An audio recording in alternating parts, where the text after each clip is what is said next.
you're working on in Capricorn season or under the Capricorn moon, whatever you have been manifesting, right? With your mind, right, baby? With your mind, what you have been manifesting is what you will become the subject matter expert in, what you will be called to action on, okay, towards the later half of the year. So don't take for granted the work that you're putting in the Capricorn season, okay? And which is now, as I'm shooting this video, this Capricorn season is what you're doing right now. What you're doing right now. Capricorn season has already started. What you are doing now into the end of Capricorn season, do not take it for granted.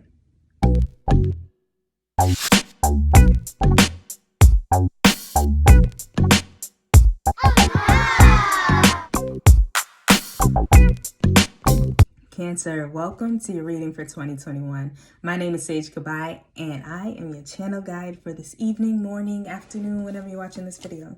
I'm a fellow Cancerian, so I'm excited to read for us. Finally. I appreciate you if you've been here before. If you've never been here before, I'm going to ask that you connect to the energy of the reading. The way you can do that is just relax and say something to the effect of, I am open to be read. I am open to receiving the messages that are meant for me. If you've been here before, you know how you do it. So go ahead and get to it. And whenever you're ready, come back, pause me if you need to. I will be here. I ain't going nowhere. I'm right here. All right. So I just ask that Spirit protect us from any psychic attack. Block all messages that are meant for harm, for Cancer, or for myself. Only allow the messages to come through that are for the greatest and highest good of Cancer.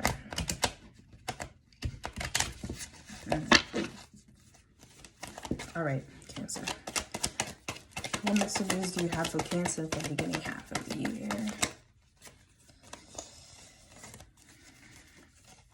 Please provide a message that you have for Cancer for the beginning half. Thank you. We have inspiration, Cancer, okay? Inspired conversations, inspired visions I'm seeing.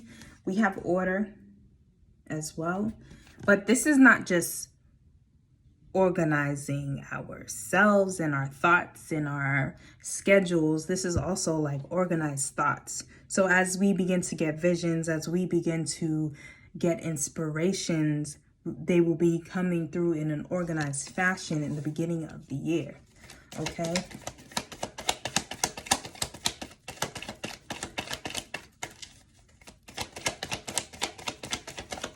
Also, Spirit's just saying, like, don't feel like as you get some of this inspiration that you have to keep it to yourself.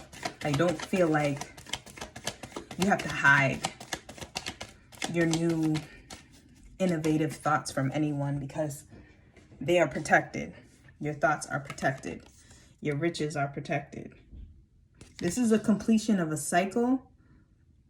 As we get into that more organized energy, this is a completion of, a cycle of disorganization. This is a completion of a cycle of financial strife, financial struggle, and getting to a more organized, richer place all around. Richer place, a richer place as far as time is concerned, and when I say time, I mean like the ancestors will be opening up what we can perceive as time. The ancestors will be opening up this time that we use in this space, right? And what I mean by that is, like, as we start to follow our inspiration, we'll see that we are getting more time for things. Time will seem to slow down for us. Time will seem to slow down for us. Like, we will feel like we have enough time. We have more than enough time.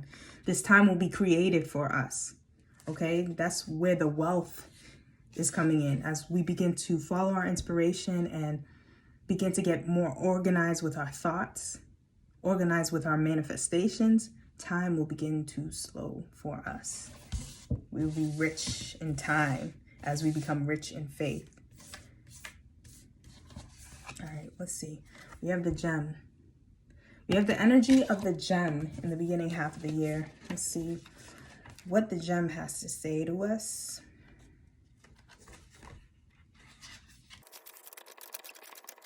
The gem. There are infinite names for the gem. It is also known as the jewel, the star, the talent, the gift, the gold. One thing for certain is that it is found deep within a substance that is very much unlike it. For example, a diamond in the rough. The gem always stands in contrast to the surroundings. You cannot find it when you are among comforts and pleasantries. Did you hear that? You cannot find it when you are among comforts and pleasantries. Precious stones develop slowly deep in the earth, amid pressure and darkness. Discovering the gem requires a descent beneath the surface, where there is no definitive map. Yet, the longing to touch the true gem within us is so strong that we cannot help but seek out its radiance. Our gem is like our destiny.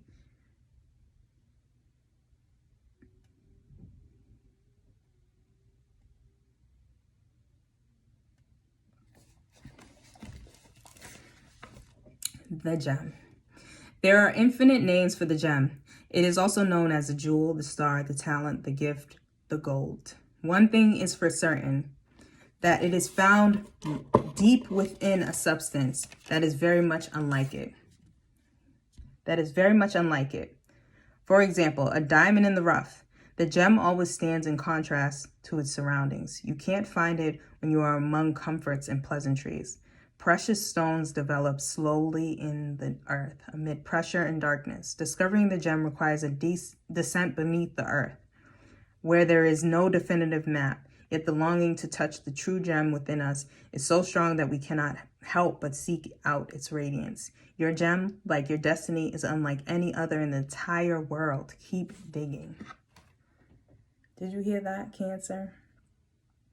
The moments of your life that glimmer are clues to where the gem resides. Don't covet the sparkling diamond of another.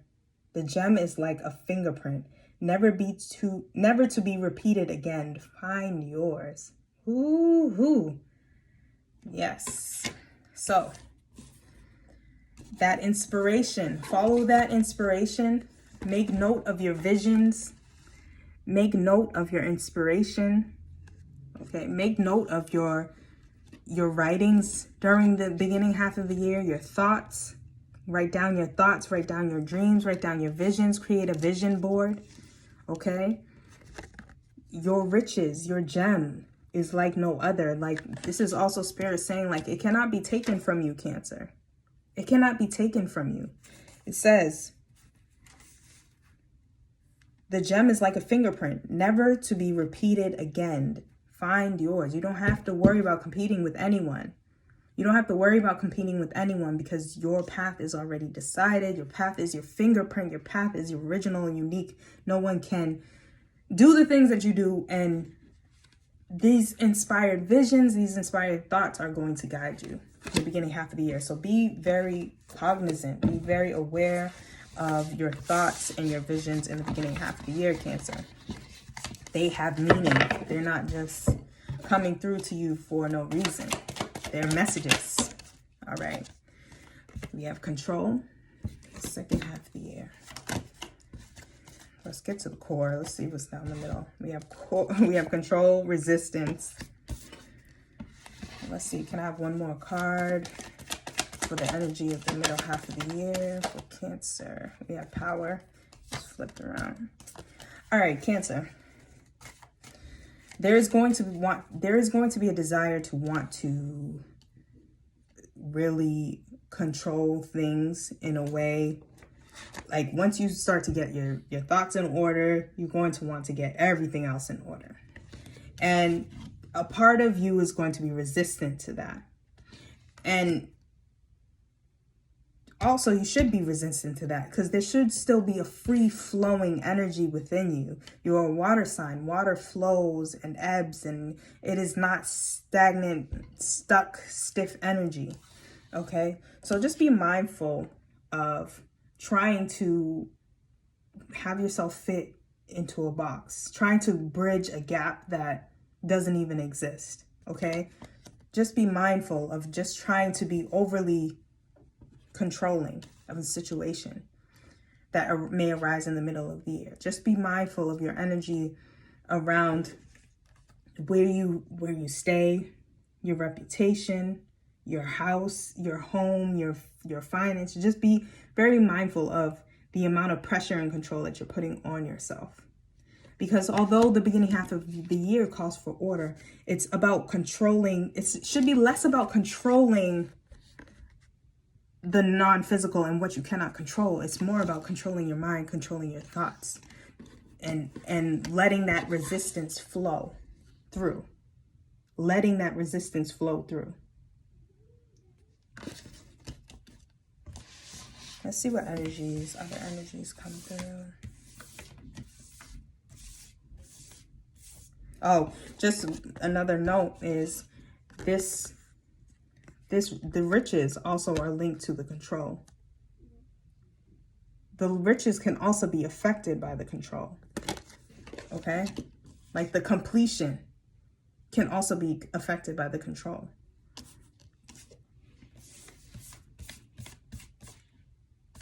I'm going to get back to that in a minute. We have the Queen. We have the energy of the Queen in the middle half of the year. So we just talked about control. We talked about power. We talked about resistance. Now the Queen energy is coming in, which Queen energy is some rulership energy. So let's really see what Spirit has to say, or what they provided us with as far as the energy is concerned.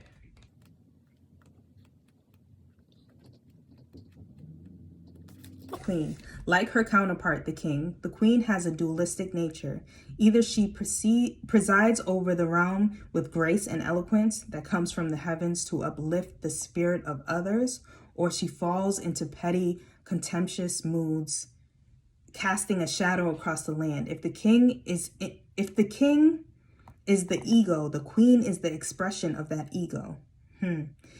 Of the ego in that world. She is the lotus bloom, the dancer's bow, the moon's radiant reflection when the Queen is seated in her rightful and righteous place. She is patient and forgiving. She waits for grace, the grace of God, to move through her, striving and grasping for nothing. Did you just hear that, Cancer? Striving and grasping for nothing. We just talked about this control, right? Striving and grasping for nothing. To be the benevolent leader, to embody the Queen, is to settle into deep trust, resolve, and power. The royal Queen fears nothing, for divinity itself cradles her heart. Okay? The Queen does not accept the hand of a prince, but claims the throne, knowing the king draws near. She is a magnet of the fully embodied masculine and entertains nothing less. Nothing less. Ooh, this is like truly some mind over matter. This is like having courage. Like they just said that she will settle for nothing less. And I know we're saying you don't have to be a woman to understand or embody this energy of not settling for anything less. Not settling for anything less, but also not grasping for anything. Not feeling like you have to. When you feel like you have to be overly controlling, there's a fear there. There's a fear that you're fearful that something's going to go wrong. If you're trying to control every single aspect, when you're trying to show your power and you're trying to be that expression of ego, that's fear. That's essentially fear. Because if you have resistance and fear, you want to control. You want to control because you want everything to go perfectly. You don't want anything to go wrong. So be mindful of the energy of the middle of the year, that things may come up that you will feel like you need to control things. You need to control everything, and you want to be resistant to changes that are happening. Like I said, you're a water sign. Be with the ebbs and the flows. Things will change. Things will shift. You cannot control everything. Control your mind. Okay, Cancer? Control your mind.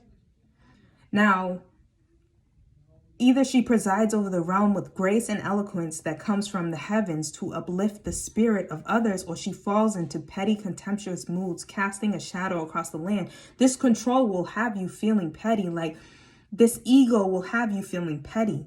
This ego and control could have you cast a shadow where you need to be an inspiration, where you need to show your queendom, or where you need to show your royal attitude.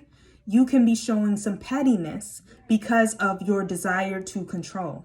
Okay? So that's why Spirit's warning against control, because there's going to be opportunities, there's going to be a need for you to uplift others at some point in time. And you don't need to control exactly how everything happens, but you do need to control your mind in the situation. You do need to control that, because that's what you can control. They're saying you can't even control what happens. This is the second half. Oh, we have organization. We have friendship. Later half of the year.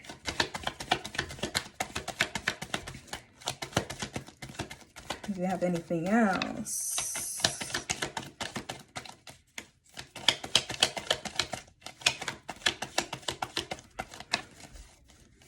We have one more card for Cancer. Thank you.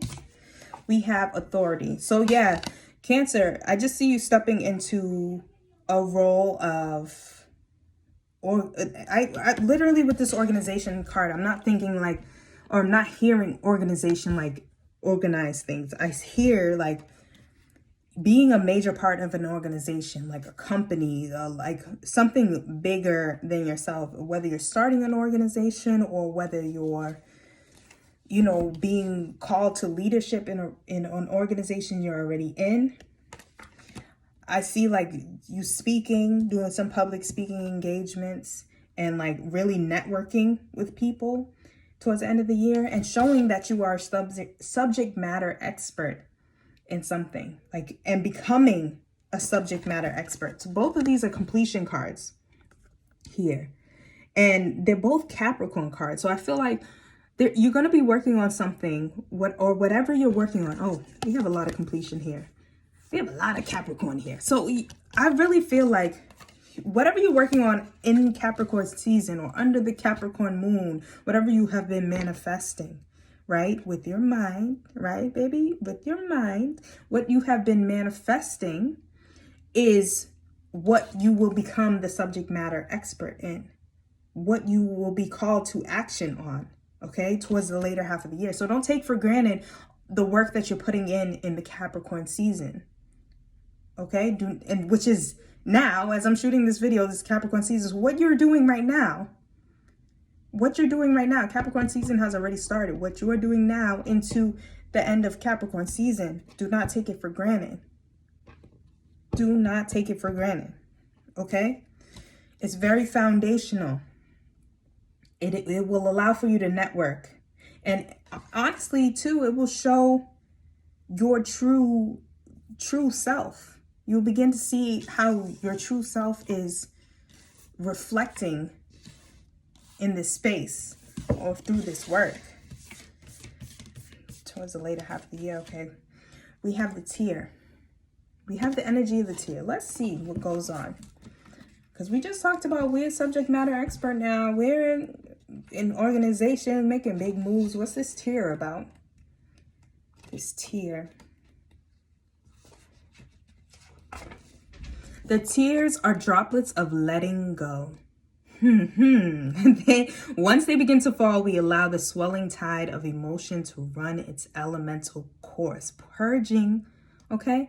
Often, the tear is what is needed in order for a conversation or situation to break into the next level of intimacy and vulnerability.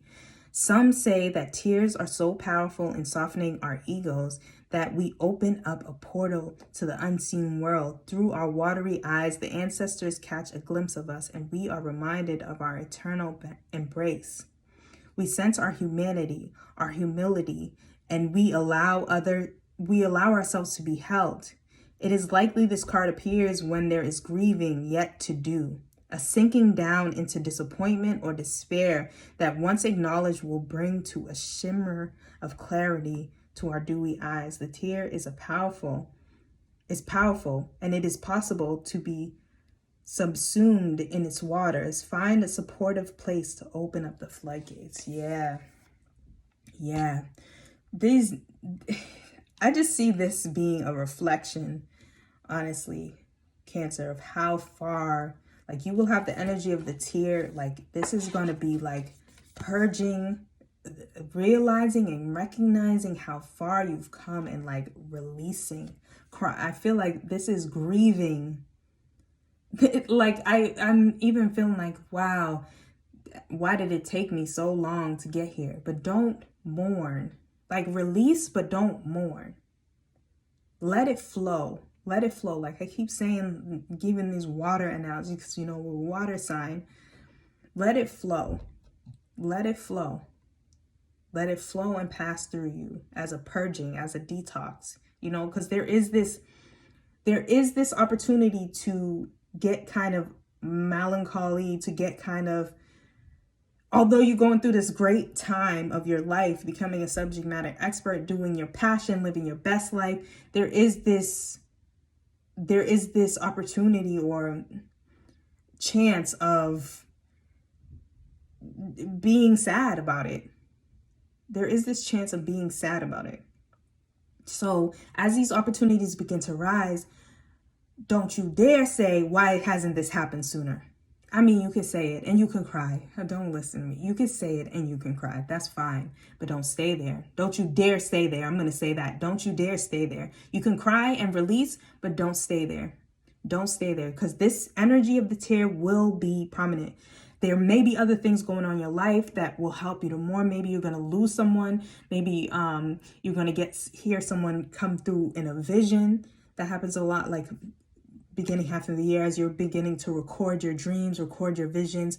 Your ancestors may come through to you, like ancestors that you've known personally may come through to you, and it may hurt. You may relive and recollect some painful experiences, but I really get the sense too that you're wishing that somebody was here to experience this joy with you, and you're going to mourn that person. Mourn that person. Mourn that place that you stayed in too long. Mourn that thing that you didn't let go of soon enough. Go ahead and mourn it, but do not stay there. We're not staying there. That's going to come towards the end of the year. It's just like a complete release from the gem to the queen to the tear. Like, and then I'm so excited to see what happens for 2022. So before you go, disconnect from the energy of the reading. That is your reading for 2021. I wish you all the best of love and life in 2021, Cancer. Seriously. Beautiful. Disconnect from the energy of the reading by relaxing. Take a deep breath and say something to the fact of, I am open to be read. No, relaxing and say something to the effect of, I have received the messages that are meant for me. I disconnect from this reading, this space, this time, this place. That's it. And I will see you next time.